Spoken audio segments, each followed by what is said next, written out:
Maret 2016. Sekarang berjalan untuk masuk tahun ketiga. Saat ini warung Pempek Capling sendiri sudah mempunyai 3 cabang. Yang pertama itu di daerah 23 Ilir, terus yang kedua di 26 Ilir, dan yang ketiga di angkatan 66. Dari pertama awal buka juga kita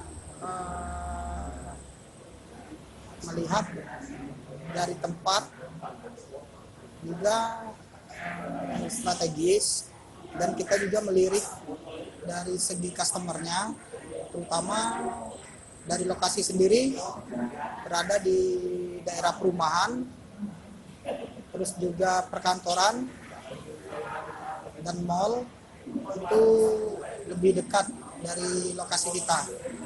Jadi kalau saya bilang sih tempatnya ya termasuk strategis juga, sehingga masuk di tahun ketiga ini perkembangannya sangat signifikan.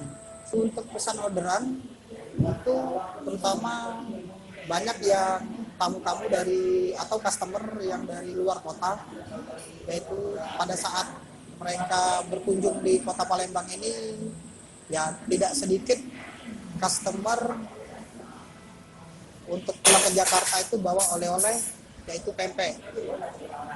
Dan untuk hasilnya pun atau target yang kita peroleh dari penghasilan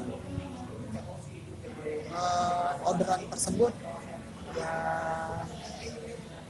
sangat berpengaruh. Warung Pempek Capling, rasa warung lemak jangan ditanya.